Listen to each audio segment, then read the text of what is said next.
मैं जिगर साहब आपके पास इसलिए आ रहा हूं कि आप कांग्रेस के ऑफिशियल स्पोक्स पर्सन हैं। मुझे दो चीजें, एक तो कांग्रेस की सीडब्ल्यूसी जो बनी है उस पर एक शब्द, क्योंकि मुझे बैलेंस लग रही है।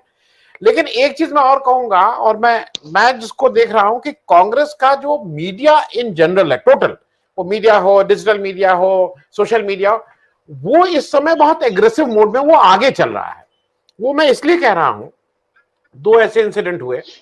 निशिकांत दुबे जी अंदर संसद में, उन्होंने कुछ पत्रकारों का नाम लिया, बाहर ललकारना शुरू किया कांग्रेस वालों ने कि हिम्मत है तो बाहर आके बोलो, प्रिविलेज कमेटी के पीछे मत छुपे रहो क्योंकि तुम्हारी प्रिविलेज है, बाहर आके अगर यही कहो तो तुम्हें मुकदमा हम तुम्हारे ऊपर करते हैं।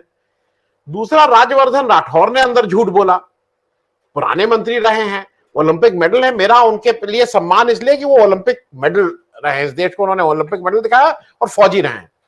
उन्होंने झूठ बोला, फिर उनको चैलेंज किया कि बाहर आके अगर हिम्मत है तो यही स्टेटमेंट पार्लियामेंट से बाहर आके दो तो तुम्हें भी ठीक करते हैं। हिम्मत किसी की नहीं हुई। और आज सुबह एक बहुत वायरल हो रहा है, एक गब्बर साहब एक आ गए हैं, एक गब्बर जी खड़े हुए हैं, कितने आदमी थे, वो कह रहा है एक आदमी था, तो वो गब्बर जी टमाटर से उसको मार दे रहे हैं, वो बड़ा वायरल हो रहा है। मैं ये बात इसलिए कह रहा हूं कि ये कहीं ना कहीं जो सीडब्ल्यूसी है वो 2024 या उसके आगे की चीज को भी देख के बनाया गया है, क्योंकि ये बैलेंसिंग ठीक की गई है। जो भी छोटे से छोटा आदमी, प्रतिभा सिंह की दिक्कत वहां थी तो उनको भी लाया गया, तामल साहू जी को लाया गया, अकोमोडेट सबको किया गया है। एक उस पे और एक आपके सोशल मीडिया जितनी एग्रेसिव हुई है एकदम से। जिगर साहब। बिल्कुल बिल्कुल सर, बिल्कुल आपकी बात सर बिल्कुल सही है। जैसे आपने बताया सीडब्ल्यूसी का जो जितने भी लोगों का चयन हुआ है वो बिल्कुल आगे की रणनीति को सोचकर, ना केवल 2023 ना केवल 2024 पर, मेरे ख्याल से आगे आने वाले जो 25 साल है वो कांग्रेस में कैसे रहेंगे उसको सोचकर बनाया गया है। आप देखिए हर एक प्रदेश, हर एक जो राज्य है उस जगह से अलग अलग नेताओं को उसमें स्थान दिया गया है। साथ में जो सीनियर नेता है उनके साथ साथ में युवा नेताओं को भी स्थान दिया गया है। इवन सचिन पायलट साहब को भी उसमें स्थान दिया गया है। तो मेरे ख्याल से हर एक जगह के प्रदेश के नेताओं को समाविष्ट किया गया है।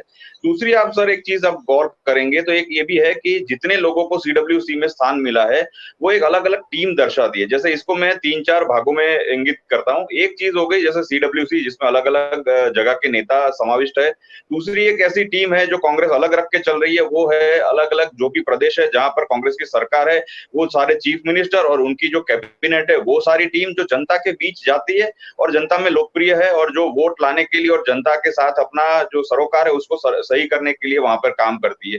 तीसरी एक जो टीम बनाई गई है अलग से जो काम करेगी, वो मेरे ख्याल से पूरा जो संगठन नेटवर्क है, जो अलग अलग जोन की पीसीसी है, जो प्रदेश कांग्रेस कमेटियां हैं, उनके जो अध्यक्ष है, वो एक अलग सी टीम बनाई गई है। उसमें से बहुत ही रेयर किसी को भी सीडब्ल्यूसी में आज की तारीख में नहीं लिया गया। उन्हें वहीं पर काम करने के लिए रखा गया क्योंकि उनका जो पावर है, उनका जो संगठन का अनुभव है, वो अपने अपने प्रदेशों में बहुत ज्यादा है। और चौथी जो टीम है, जो मीडिया टीम, जिसे आपने इंगित किया, मीडिया और सोशल मीडिया दोनों टीम, तो मेरे ख्याल से सीडब्ल्यूसी की टीम है।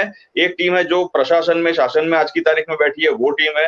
तीसरी जो टीम है जो संगठन में काम कर रही है अपने अपने प्रदेशों में, अध्यक्षों के अलग अलग जो अध्यक्ष है, प्रदेश अध्यक्ष, उनके हाथ के नीचे। और चौथी सोशल मीडिया मीडिया टीम। तो एक चीज मैं नोटिस कर रहा हूं और हम सभी ये चीज को मानकर भी चल रहे हैं कि आने वाले समय में राहुल जी, आज की तारीख में एक राहुल है, हम ये मानकर चल रहे हैं कि हम 1000 राहुल खड़े कर देंगे और 1000 राहुल गांधी इस तरीके से खड़े होंगे जहां पर यही जो विचार सरणी है, यही जो राहुल जी मानते हैं देश के लिए और जो गरीब लोगों के लिए उनके मन में जो भावना है, वो सारी बात लेकर जनता के बीच जाए और किसी भी नेता में कहीं कोई मनमुटाव ना हो।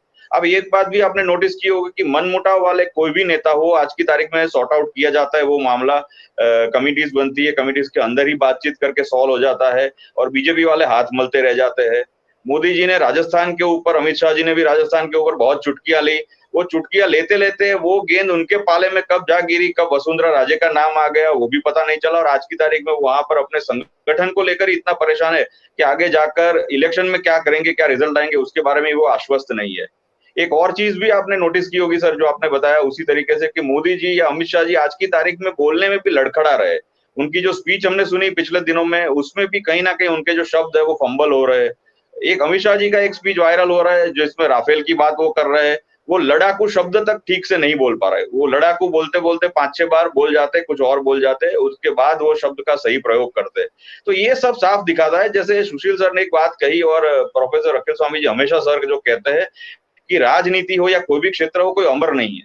इन जो भी गुजरातियों की बात है या इन जो नेताओं की बात है, मोदी जी, अमित शाह जी, वो मेरे ख्याल से एक ऐसे जोन में या ऐसे समय में आ गए जिस समय पर पूरा विपक्ष का काफी ज्यादा वैक्यूम था, और वो वैक्यूम का उन्होंने बहुत जबरदस्त बखूबी फायदा उठाया एक धार्मिक ध्रुवीकरण के नाम पर, और वो जो धार्मिक ध्रुवीकरण करने में वो सफल रहे जिस तरीके से, वो भी हमने देखा पिछले 9 वर्षों में। पर उसका जो रिजल्ट है, उसका जो काम होना चाहिए, वो बिल्कुल जीरो है।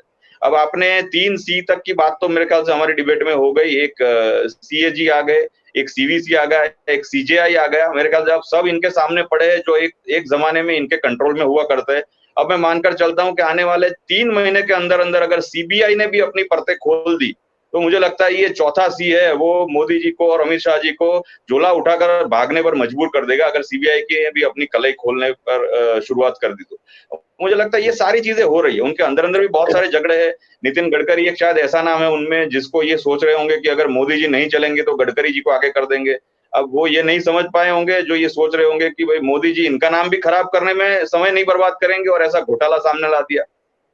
बुरा उनकी पार्टी का जी ही हुआ, नाम उनकी पार्टी का ही खराब हुआ। ये बहुत सारी चीजें, और एक ये बात अशोक गहलोत साहब ने भी पिछले दिनों इंगित की है, बताई है कि मोदी जी का जो मान सम्मान और जो रुतबा था उनकी पार्टी के अंदर, वो आज की तारीख में नहीं है, और शायद आने वाले समय में उनके सामने ही विद्रोह हो सके, ऐसी संभावनाएं बहुत प्रबल है। गुजरात में मैं देख रहा हूं ऐसी संभावनाएं प्रबल भी हो रही है और साथ में दिख भी रही है। कई सारे ऐसे नेता है जो बीजेपी छोड़ने की कवायद कर रहे हैं, कुछ नेता ऐसे भी है जिनकी आज की तारीख में कांग्रेस से बातचीत चल रही है। और मैं मानता हूं कि आने वाले समय में 3-4 महीनों में ऐसे बहुत नेता, ज्यादा मेरे ख्याल से मध्य प्रदेश, राजस्थान, छत्तीसगढ़ जहां पे इलेक्शन है, चुनाव है, वहां पे बहुत सारे नेता कांग्रेस में ज्वाइन करेंगे, जरूर करेंगे। और ये सारा जो समय है, जिस तरीके से राहुल जी ने और खड़गे साहब ने अपनी लीडरशिप में ये माहौल को बनाया है, उसे मैं सैल्यूट करता हूं। जिस तरीके से जिन्होंने भी ये इंडिया नाम सजेस्ट किया है, उनको मैं सैल्यूट करता हूं। जिस तरीके से सबको साथ लेकर चलने के लिए जितनी पार्टियां इकट्ठी हुई है, उनको भी मैं सैल्यूट करता हूं आपके माध्यम से। और साथ में अखिलेश जी की एक बात जरूर करूंगा, उन्होंने साफ साफ कल बोला, परसों कल मैंने सुना था, उन्होंने आज तक की जो बहुत जबरदस्त एक जिसे कहते हैं कि गोदी एंकर है चित्रा त्रिपाठी, उनको बोला कि आज तक सबसे बड़ा चैनल जरूर है, इसके लिए आपको धन्यवाद, पर सबसे अच्छा, उसके बदले सबसे सच्चा चैनल कब बनेगा वो मैं राह देखूंगा। तो मेरे ख्याल से ये लोग बौखलाए हुए हैं। और साथ में उन्होंने एक बहुत बढ़िया तारीफ ये भी की कि आज की तारीख में यूट्यूब के जितने डिजिटल माध्यम के चैनल है, वो बहुत जबरदस्त व्यूअरशिप के साथ लोगों के लिए काम कर रहे हैं, लोगों की फेवर में बोल रहे हैं, जनता की आवाज उठा रहे हैं। तो मेरे ख्याल से ये आपके लिए और आप सभी जो भी चैनल्स चलाते हैं उनके लिए एक बहुत बड़ा कॉम्प्लीमेंट है कि आप लोगों की सराहना इस तरीके से होती है, आपके प्रयासों की सराहना होती है। अब मुझे लगता है आने जी वाला समय जरूर कांग्रेस का, राहुल जी का है, और राहुल जी इस चीज को भलीभांति जानते हैं। हम सब कार्यकर्ताओं का लक्ष्य एक रहेगा कि हम 1000 राहुल गांधी पैदा करें, इस तरीके से पैदा करें जो बिल्कुल श्रेष्ठ आचरण करे, जो सिर्फ गरीबों का, वंचितों का, दलितों के बारे में, आदिवासी के बारे में, लोगों के बारे में सोचे, और वो सोच आगे लेकर बीजेपी के या मोदी जी के, अमित शाह के जितने भी घपले या जिस तरीके जो कौभांड है, वो सबको बाहर लाए और बाहर लाकर ये सरकार को हम गिरा दे। ये हमारा प्रयास संपूर्ण रहेगा और इस चीज को ये लेकर आगे चलेंगे।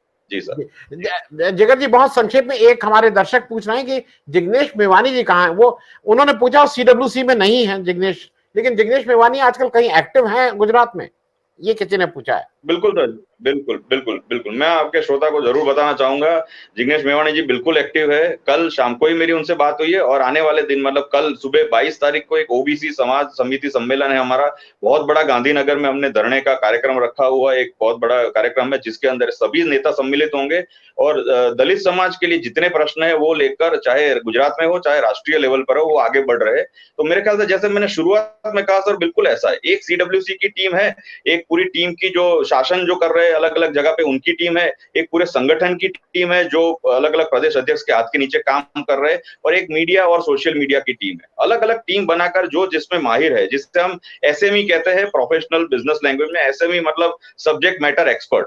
तो ये आज की तारीख में कांग्रेस ये जरूर प्रयत्न कर रही है, हम लोग ये जरूर प्रयत्न कर रहे हैं कि हम सब्जेक्ट मैटर एक्सपर्ट जो भी है उन्हीं को आगे करें, और उन्हीं को ये दायित्व दे कि आप अपने अपने सब्जेक्ट या अपने अपने काम को लेकर आगे बढ़े और कांग्रेस को आगे बढ़ाइए।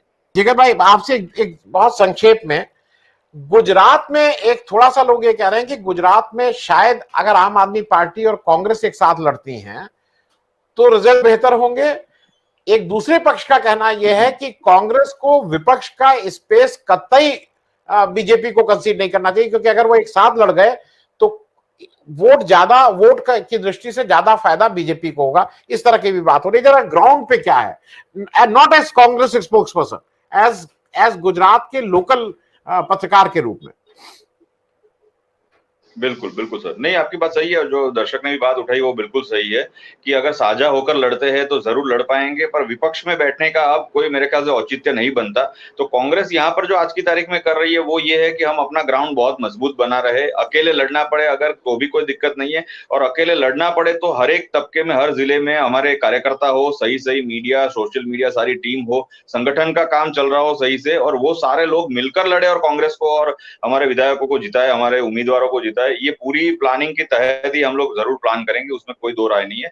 लोकल लेवल पे या ग्राउंड लेवल पे भी ये बात बिल्कुल चल रही है कि कांग्रेस के आज की तारीख में रिवाइवल आ रहा है, काफी जबरदस्त तौर पे आ रहा है। जब से शक्ति सिंह जी गोयल साहब ने ये पूरा जो बागडोर संभाली है एज ए गुजरात प्रदेश अध्यक्ष, तब से बहुत सारी मीटिंग्स हो रही है, अलग अलग दूसरी पार्टियों के भी लोग हमारे वहां आकर जुड़ रहे हैं और उसके साथ साथ में वो नए नए प्रोग्राम्स भी काफी लॉन्च कर रहे हैं ताकि संगठन का एक जो काम है वो बहुत भली भांति चले और लोगों में और कार्यकर्ताओं में एक जान फूंक जाए। तो मेरे ख्याल से मुझे लगता है कि कांग्रेस हम लोग सब मिलकर इसको रिवाइवल मोड पर लाकर एक बहुत आगे जबरदस्त शक्ति के रूप में लाने की कोशिश जरूर करते हैं। पहली बात। दूसरी बात, अभी जो आगे बात हुई, मैं आपके जो दर्शक ने पूछा मैं उनको बता दूं कि कांग्रेस की तरफ अगर सवर्ण या हिंदू या फिर ब्राह्मण आएंगे, हमारे यहाँ पे मीडिया डिपार्टमेंट में जो हेड है गुजरात में वो ब्राह्मण है, तकरीबन 3 बड़े ब्राह्मण है अलग अलग, आप जो जिस फिरके में जिसमें मानते हो, मैं उसमें डिटेल में नहीं जानता औदिच्य ब्राह्मण या क्या होते हैं, पर वो ब्राह्मण है, पहली बात। दूसरा, मैं खुद केवल हिंदू जैन हूँ, तो मैं भी सवर्ण तबके से आता हूँ और सबसे बड़ी बात जिसने आगे अभी किसी दर्शक ने ही पूछा था, जिग्नेश मेवाणी जी का, वो भी बहुत बड़े दलित नेता है। कांग्रेस पार्टी का एक ही विजन है, सबको साथ लेकर चलो, और उसका सबसे बड़ा प्रमाण है माननीय खड़गे साहब। अगर जो बिल्कुल सही सही मायने में जिसे आप दलित कहते हैं, संविधान के हिसाब से जिनको जो हक मिला है, जिस तरीके से वो जहां पैदा हुए पले बढ़े, उस तरीके से आप जिनको दलित मानते हैं, वो दलित व्यक्ति अगर इतनी बड़ी सबसे पुरानी पार्टी का अध्यक्ष बन सकता है, तो मेरे ख्याल से दर्शक खुद समझदार है कि हम हर एक तबके को, हर एक धर्म को, हर एक मजहब को, हर व्यक्ति को कितना मान सम्मान देते हैं, ये आप खुद समझ सकते हैं। ये केवल और केवल मोदी जी और बीजेपी की फैलाई हुई भ्रमणा है कि कांग्रेस पार्टी धर्म विशेष की पार्टी, ऐसा कुछ नहीं है, हम सबको साथ लेकर चलते हैं। और एक मेरे ख्याल से एक भाई ने, किसी ने ये बात उठाई ये राम मंदिर के बारे में, तो मैं प्रोफेसर साहब ने भी अपनी टिप्पणी कर दी, आनंद सर आपने भी की, मैं उसमें एक बात जोड़ देना चाहूंगा कि जो व्यक्ति आदि शंकराचार्य जी से वो सारी पूजा पाठ संपन्न कराए, जो व्यक्ति अपनी पत्नी को लेकर बैठे, राजनीतिक प्रोग्राम ना करे, और ऐसा समारंभ होना चाहिए जहां पर हिंदू, मुस्लिम, सिख, ईसाई, जैन, बौद्ध, पारसी सभी धर्मों के लोग एक श्रेणी में, एक पंक्ति में आगे खड़े रहकर आरती कर सके। अगर इस तरीके का प्रोग्राम होगा जहां पे प्रधानमंत्री नहीं, अगर जो भी कोई राजकीय व्यक्ति आता है वो पीछे खड़ा होगा और आम आदमी, दलित, आदिवासी सभी लोग वहां पर आरती कर सके, पहली आरती, तो मेरे ख्याल से वो राम मंदिर सही मायनों में राम मंदिर होगा। बाकी आपके दर्शकों को ये सर्च करना चाहिए, गूगल पे हर जगह मौजूद है और काफी जगह आप ज्यादा डिटेल में जाएंगे तो न्यूज़पेपर में आपको मिल जाएगा कि वहां राम मंदिर के नाम पर केवल जमीन आवंटन के काम हुए, बहुत बड़ा भ्रष्टाचार हुआ है, जिसके ऊपर सीएजी ने भी अपना रेड फ्लैग दिखाया है पिछले दिनों के अंदर। तो मुझे लगता है ये उनको सोचना चाहिए। और एक व्यक्ति ने शायद राहुल जी के बारे में बात की, आप अगर कॉमन सेंस से सोच लीजिए, वो दर्शक को मैं डब्ल्यू जी या जो भी उनको कहना चाहूंगा, कॉमन सेंस से सोचिए, अगर चाइना के साथ किसी के हाथ कांग्रेस के कहीं मिले हुए होते तो आज 60, 65, 70 साल हो गए, 75 साल अभी आजादी का अमृत काल चल रहा है, अभी तक आधा भारत को चाइना ने टेक ओवर कर लिया होता अगर कोई मिला हुआ होता। मेरे ख्याल से इतनी सादी बात उनकी बुद्धि में क्यों नहीं जाती, वो मेरे समझ से परे है। और मोदी जी ने जो डायमंड व्यापारियों को और जो तस्करों को बचाया था, उसके अलावा उन्होंने कितना चाइनीज के साथ, चाइना की कंपनियों के साथ हमारा $100 बिलियन का बिजनेस डेफिसिट चल रहा है भारत का। उसका मतलब ये है कि हम लोग वहां से चीजें मंगा रहे हैं, पैसा चाइना को कमा कर दे रहे हैं और हम यहाँ पे वो चीजों का प्रोडक्शन नहीं कर रहे जो हम कर सकते हैं। मेक इन इंडिया के तहत हम रोजगारी बढ़ा सकते हैं, स्टार्टअप इंडिया के तहत हम रोजगारी बढ़ा सकते हैं, वो मोदी जी नहीं कर रहे, सिर्फ और सिर्फ हिंदू मुस्लिम कर रहे हैं। तो मेरे ख्याल से ये सभी दर्शकों को मैं कहूंगा कि आप अपना जनरल नॉलेज बढ़ाइए, व्हाट्सएप ज्ञान पे ध्यान मत दीजिए, और आनंद सर की और इन सभी लोगों की इतनी प्रबुद्ध डिबेट देखा कीजिए, आपको अपने आप नॉलेज मिल जाएगा और 2024 में आप कांग्रेस अलायंस वाला जो इंडिया है उसी को वोट देंगे, ये मैं भली बात ही जानता हूँ। जी सर।